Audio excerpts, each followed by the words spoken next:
key areas of this are really to encourage the consideration towards AI as a company-wide, system-wide capability.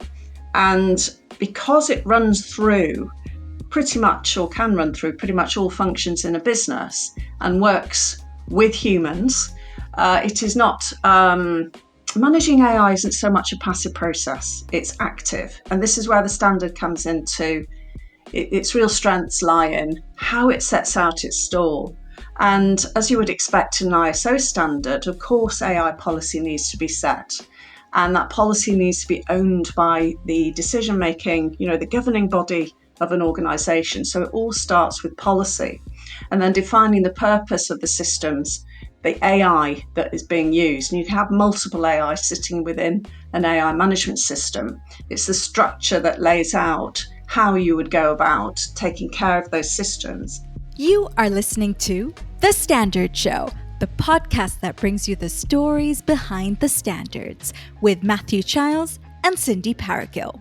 Hello, this is Matthew Childs and welcome to The Standard Show, the podcast that brings you the stories behind the standards.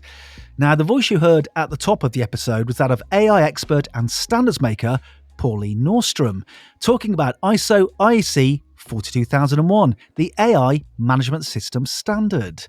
A standard developed with the aim of helping organisations and society get the most benefit from AI and reassure stakeholders that their systems are being developed responsibly. And for those owl-eared listeners out there, if that's the audio equivalent of eagle-eyed, you might recall that Pauline Norstrom joined us before, back in December 2023, where she talked about 42001 just ahead of its launch. Now, after recording that episode, we told Pauline we'd love to have her back once the standard had been launched and was being used, and she kindly agreed. True to our word and hers, we've invited her back. Not just because of that promise, though it is a good one, but because AI continues to grow in importance, along with the need for safe, responsible development, and for standards like 42001. In Pauline's words, it's a standard that broke new ground. So this episode is 42001 Revisited, a fresh look at the standard in light of where AI is today. When we recorded last time, Cindy and I joked in the intro about how, in late 2023, AI was dominating the headlines. It felt like you couldn't escape it. Everyone was talking about it, and not just the tech side, about tools like ChatGPT, but also about the wave of policy and regulatory action unfolding around it. In the US, President Biden had issued a far-reaching executive order on safe, secure and trustworthy AI. China had issued a set of measures to manage the generative AI industry. The European Parliament was voting on the EU AI Act proposals. And on the back of an AI safety summit, the UK government was building the AI Safety Institute, focused on advancing AI safety for the public interest. And AI has stayed firmly in the spotlight. Since January 2025 alone, President Trump has signed an executive order with the aim of promoting unbiased AI development and securing US leadership, while China and 57 other nations backed a pledge for ethical inclusive AI at the AI Action Summit. The EU launched a €20 billion initiative to build AI gigafactories and enhance competitiveness. And the UK introduced the Cybersecurity and Resilience Bill to protect critical infrastructure from evolving threats. Putting aside, though, the political, economic and regulatory changes, since December 2023, AI has become ever more commonplace in everyday life. It's begun understanding text, images and sounds together, making interactions more natural and running directly on phones and devices. And adoption has soared. Research from McKinsey shows that 78% of businesses globally were using AI in at least one function by the end of 2024, up from 72% earlier that year and up from 55% in 2023. And the tech giants like Google, Microsoft and others, they are said to be collectively investing more than $320 billion in 2025. And of course, public perception plays a crucial role in how all of these developments unfold. In the UK, research by pollsters Ipsos highlights one key ingredient for success in the country's AI ambitions: trust. According to the findings, for AI to be widely accepted by citizens, businesses, and public services alike, people must feel confident that it's safe, secure, responsibly managed, and aligned with society's values and priorities. So, the role of ISO IEC 42001 and the development of safe and responsible AI, a subject and a standard most definitely worthy of a podcast revisit. This is Cindy Parakill here with a reminder that you can rate, review, and subscribe to The Standard Show wherever you get your podcasts. And you can get in touch and find and follow us on social media too. All the details are in the show notes. Pauline Norstrom is the founder and CEO of Anekanta. Drawing on over 30 years of international board-level experience in innovation-focused organisations, she founded Anekanta in 2016 to concentrate on ethical and responsible AI. She's also an active standards maker. With many years in standards development, Pauline is currently a member of ART1, the BSI committee that feeds into the international committee behind ISO IEC 42001. I spoke to Pauline about the key features and benefits of the 42001 standard, including how it supports responsible AI development and how it can be adapted to different cultural and regional contexts. We also revisited her early hopes for the standard, discussing whether it has begun to rein in the Wild West era of AI and foster the public trust she anticipated before its launch. And while we looked back, we also looked forward. I asked Pauline to share her thoughts on what's coming next in terms of AI and standards development. But first, I asked her to reflect on how the global AI landscape has shifted since December 2023, particularly in light of major policy and regulatory changes in the US, China, Europe, and the UK. Now, Pauline, when we spoke way back now in December 2023, we had in the US, President Biden, he'd issued a far-reaching executive order on safe, secure and trustworthy AI. China, they'd issued a set of measures to manage the generative AI industry. The European Parliament, well, it was voting on the EU AI Act proposals. And on the back of an AI safety summit, the UK government was building the AI Safety Institute. Now, it's safe to say that the world has changed quite a bit since December 2023, let alone the AI world. But where are we now? What's the current context for AI development globally? I think that it's important to recognise that the change that's occurred since the change of government in the US is more of a posture change. And in fact, the direction of travel for AI hasn't actually changed a great deal. I mean, to try and unpack and go through each of these points in a little bit more detail. So Biden's order was wide-reaching. It was for federal government, and it intended to put in place an element of structure around the categorization of AIs, whether they were rights impacting and safety impacting, not dissimilar to the EU AI Act. Now, when the new government came in, they naturally called for review and reversed the executive order, but already mechanics have been put in place. Those haven't been removed necessarily. There's a review going on currently. So we'll wait and see what they do about that. And I would say that this posture change is more of a ripple effect that's caused a slight change in attitude, but the actions that underlie haven't actually altered. Now, I can give you examples, referring to each one of these, the regulatory actions have just carried on. So, the EU AI Act was passed and is actually in force, and that came into force on the 1st of August 2024. And now we're in a transition period. Some of the provisions are already in application, such as the AI literacy and the prohibitions, but that is just carrying on as planned. The posture towards AI safety has altered slightly, but I would suggest that it's become more focused and more specific. So AI Safety Summit, yes, it was rebranded the AI Action Summit in Paris, and the AI Safety Institute was rebranded the AI Security Institute.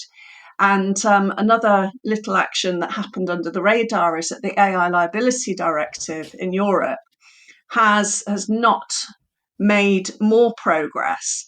But there's a tenuous link between the posture change and that piece. That is actually more about the tension between types of law systems in the different member states. But there is an amended product liability directive, which does serve to support some of the actions around redress and claimants who have been harmed. But frankly, the public statements are about encouraging adoption.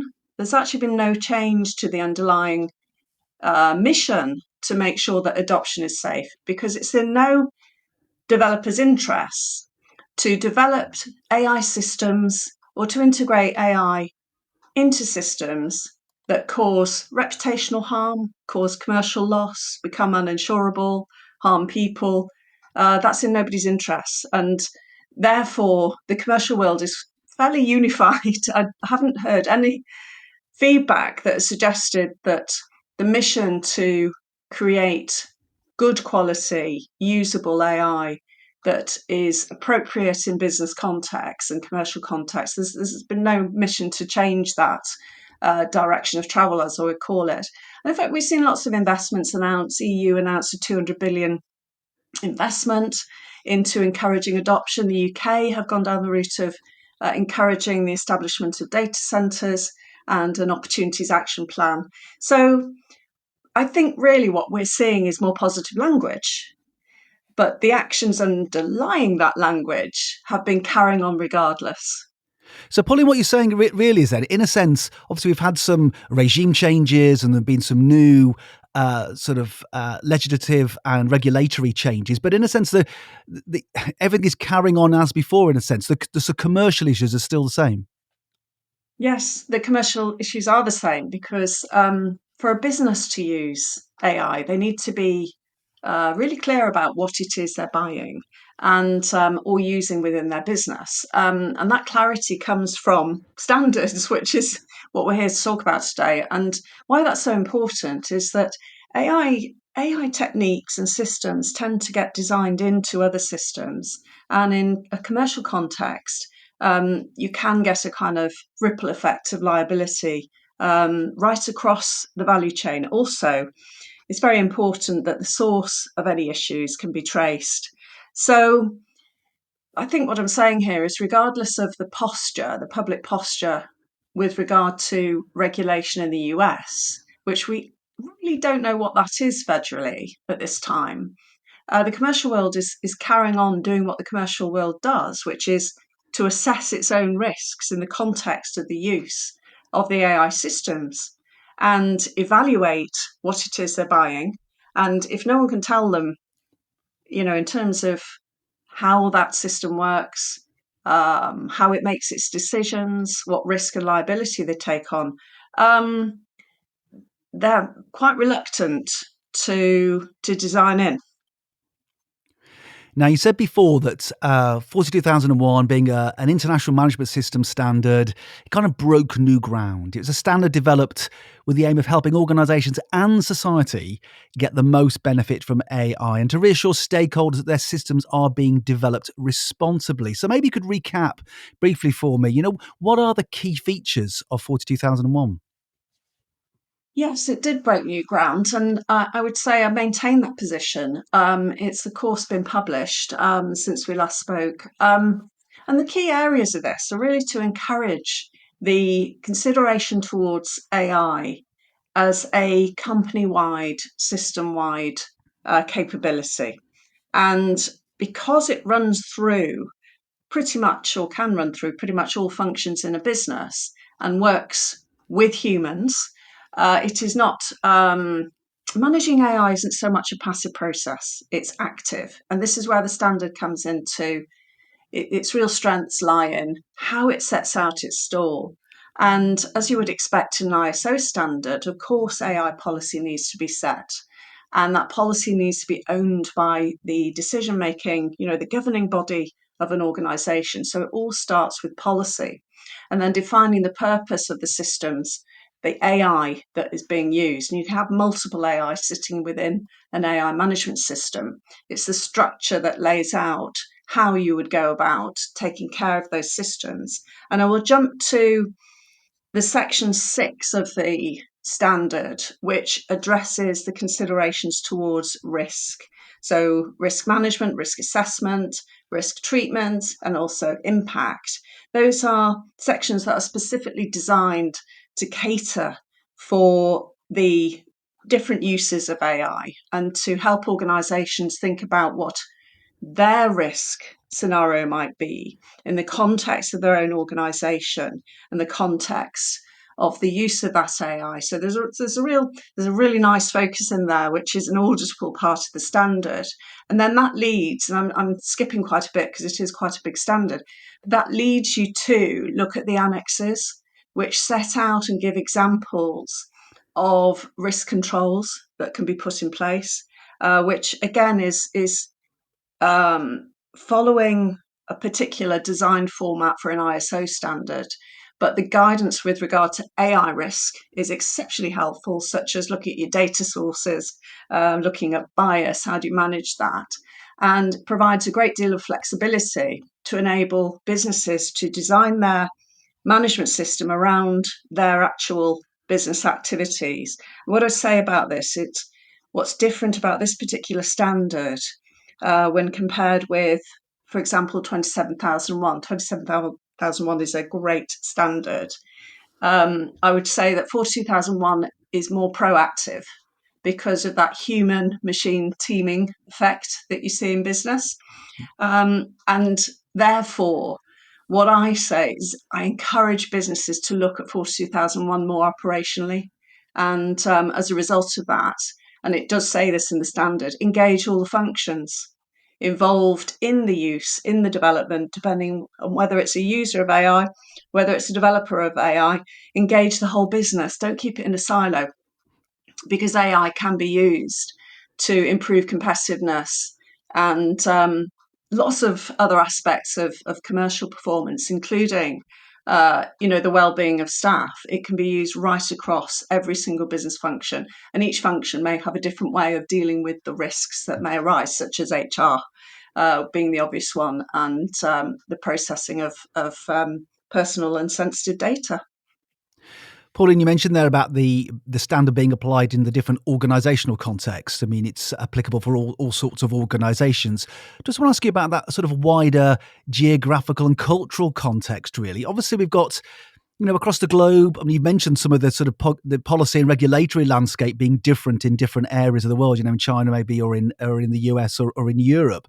I just wonder how the standard approaches maybe the different values and systems, cultural ones, maybe, compared to Europe, compared to Africa, maybe. How does the standard approach that? Well, it addresses it extremely well because it provides an operationalized framework for a business to use. But in terms of applying the more localized approaches to values, for example, a legal system that may prevail, the standard is flexible. So it does suggest the adoption of the OECD principles for trustworthy AI, which have also been embedded in every piece of regulation and a new treaty. So those principles cover fairness, accountability, bias, and so on, a commonly used set. But those may not be the same in every region.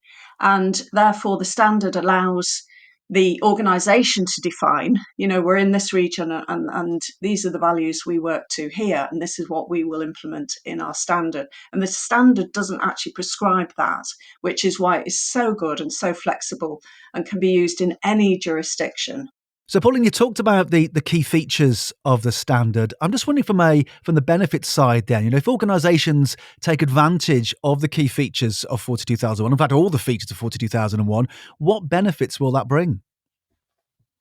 Well, there are a number. This is a multifaceted answer. It depends whether it's a developer or a user of AI systems. And the benefits for a developer are to build trust and confidence in the development lifecycle, the AI system lifecycle, so that purchasers can make decisions about that particular AI system and have confidence that it has been designed and deployed, sold to a certified level of quality, which has checked all the risk levels. So the buyer doesn't have to do that. So it makes it easier to build credibility and trust in that system for a developer. Also, in terms of answering questions from the buyer, they could do that very easily just by consulting their system. So it's very important for developers to build trust and confidence and to build the community of buyers who start saying, we will buy AI, we'll integrate AI, but it must be 42001 certified. And that gives them the comfort, peace of mind, assurance that that AI has been developed in a certain way with the risk considerations taken into account. And for the deployer in an organization that uses a huge amount of AI, may use it for customer service, chatbots may use it in their intranet, for company policies. What it does is it shows responsibility, it shows quality, it shows concern for the outcomes, concerns for the well-being of the people in that business. And the result elevates from a reputational perspective. And also another benefit that we need to talk about is reducing risk and the potential for uninsured losses to arise. This is a really great way of having some comfort in the purchasing decisions, and also for staff who work for these organisations, that they have a means of asking questions about the AIs, and the business should be able to answer those questions about the AIs and the impacts or perceived impact on those people as a result of putting the management system in place. Standards affect all of us every day, wherever we go, whatever we do. By defining good practice, they help people and organizations to do things better. Each year, standards bodies publish thousands of standards, and we are looking for more people like you to join our community of standards makers. We welcome applicants from all fields, backgrounds, and career stages. Our goal is a simple one: to have a balance of views around the table. By becoming a standards maker, you could help to improve the way things are made and done, like creating healthier and more inclusive workplaces, developing higher quality healthcare systems, making advances in AI governance, or accelerating climate action, and many, many others. So, if you want to make a difference and shape the world through standards, start your standards making journey now. Details of how to do so are in the show notes. Now, I asked you last time about your hopes for the standard and how you know it will be making a difference. You said there'd be less Wild West development, fewer harms, and less post-development regulation to fix them, with something you've already mentioned, with more public trust as a result. I want to look at how far we are on that particular journey. What difference is the standard making so far? So the standard is naturally generating a huge amount of curiosity now that it is out there and it's published. So businesses are asking the question, what is it? And that opens the opportunity to explain what it is, what benefits it will bring, and also how a business can put this into action, which is a very nice dialogue to have, because while having that dialogue, you're also talking about the AIs they could be using. So where I'm going with this is that the standard is stimulating conversation, not just about current use case, because in reality, and it has been acknowledged by the UK government, that AI use in business beyond the narrow sort of maybe computer vision would be an example of a narrow use case for a certain thing. The wider adoption of Gen AI, your chat GPT type technology, hasn't really happened in the UK yet. But there's huge amounts of curiosity, and some of those questions really do circle around. So how can I trust it? How do we know what we're buying? How do we manage this within our business? We're just setting out on our journey. How do we create policy? how do we put the structures in place so that when we adopt more AI, we do it in a way which is uniform, it's repeatable, and we can go for certification as we increase our AI use case maturity, or as products are developed and get beyond proof of concept, and businesses are thinking about how they actually either commercialize, put into production, and use the technology more widely in their business. So it's stimulating conversations that weren't happening before, I think it's fair to say, because it opens the dialogue around buying and developing and using AI in a way that actually can be properly scoped out, the purpose set. It can be managed, monitored, reviewed in a way that is structured. And the businesses don't need to work that out, which is really quite hard. You know, their day job is to do what they do, not necessarily to figure out how to use AI effectively and in a structured way. So it's still early days, I think it's fair to say. And some regions are more mature, shall we say, in terms of their AI adoption. But certainly for a UK audience, this standard is stimulating conversation. And it's building a level of confidence that there is a way forward. If you do this, then any AIs that you use, any AIs that you develop, can be done in a way which is consistent and measurable and ultimately certifiable.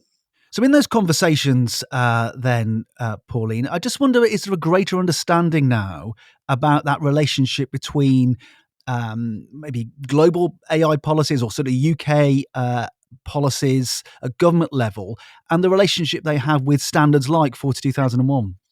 I think it's fair to say it's moving in the right direction. We'd like to naturally see a decisive position from certain governments, including the UK, with regard to what they will put on a statutory footing.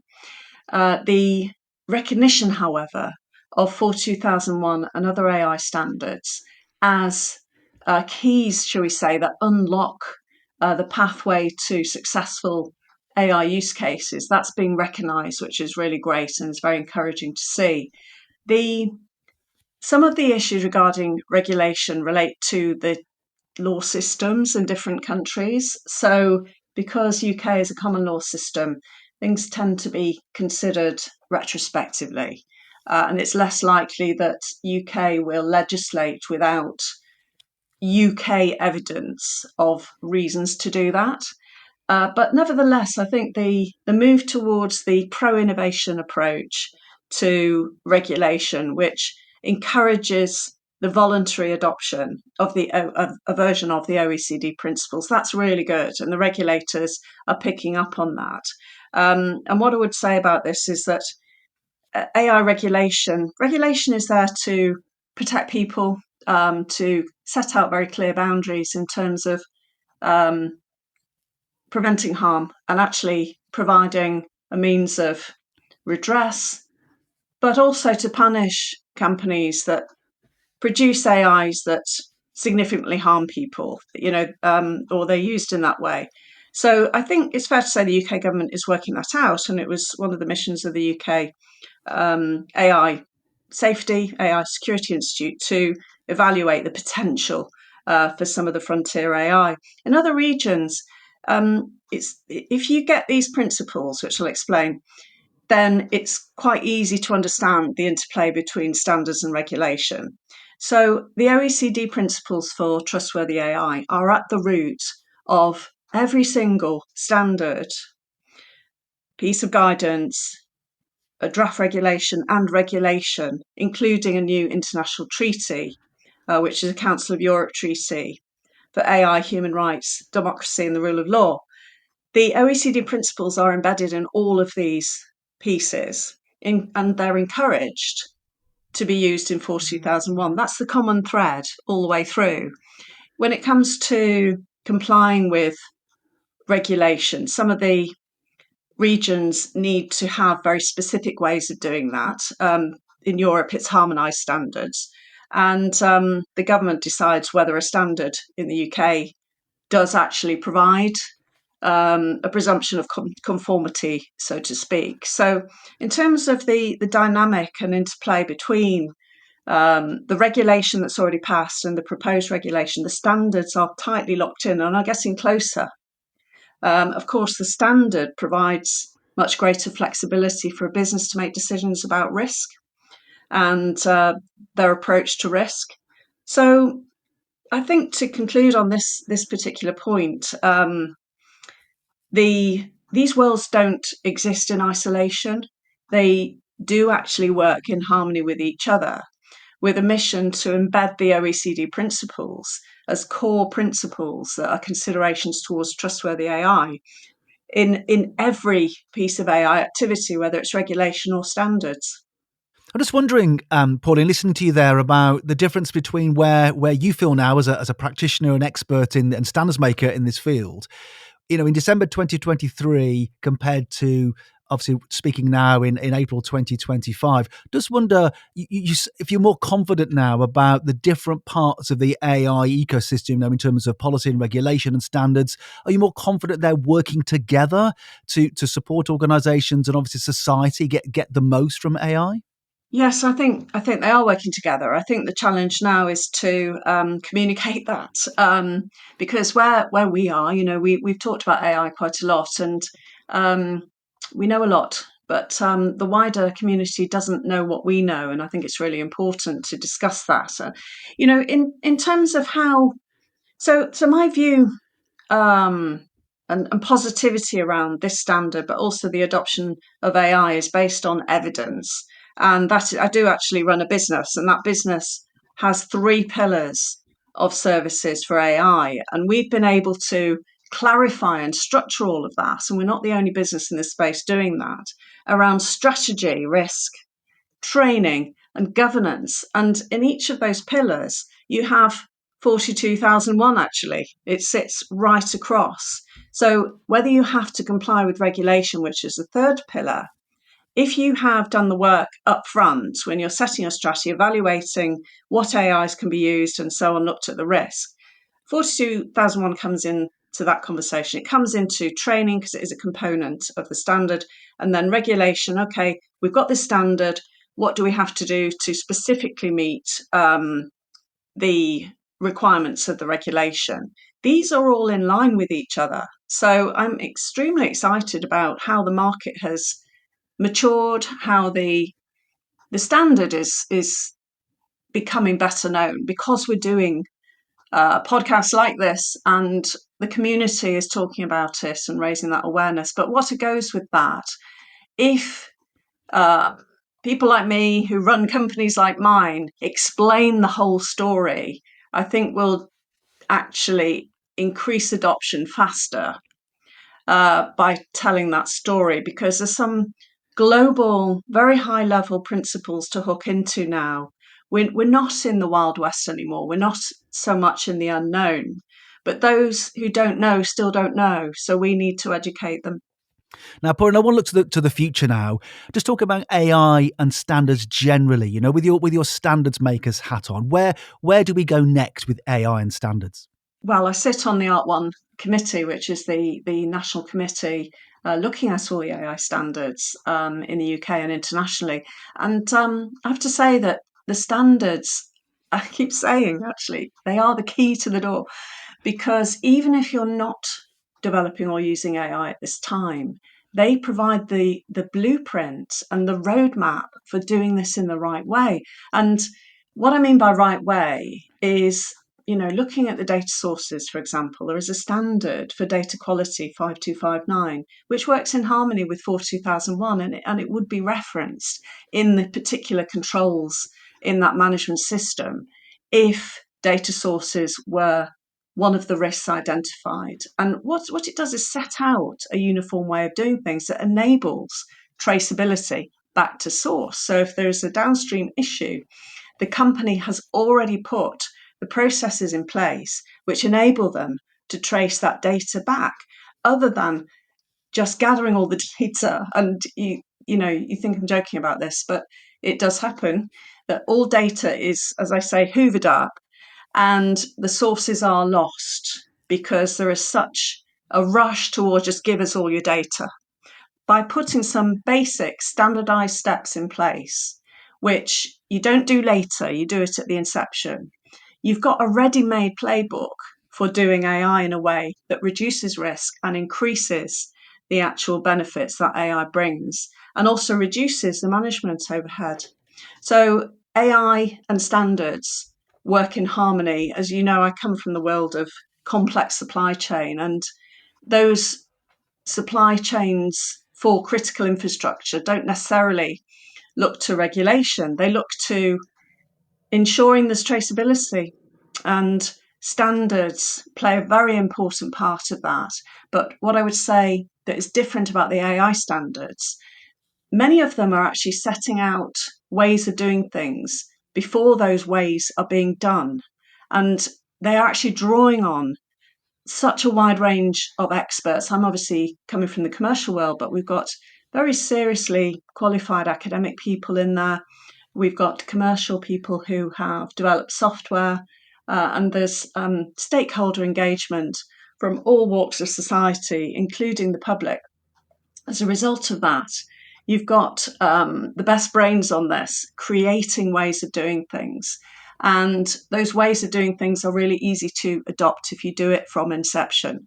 So the two go hand in hand. AI and standards, they work together, and they will continue to work together in the future. So, Pauline, we've revisited 42001 here and made some comparisons between where we were back in December 2023 and where we are now, April 2025. I just wonder if you're an organisation listening to this episode and hearing about 42001, maybe for the first time, or maybe hearing it, second or third time, but not quite sure what to do. What would you advise them to do right after listening to this episode of The Standard Show? Well, go and look it up. There are lots of resources available, really fabulous resources actually on the BSI website that are all free, and particular resources that are available for boards. And I talk about boards a lot because the boards need to understand how AI can improve their business. But one of the barriers to that is, for one, not really knowing what AI is and what it does, but secondly, how they manage it. So I would encourage, first, curiosity, that this is a board level issue.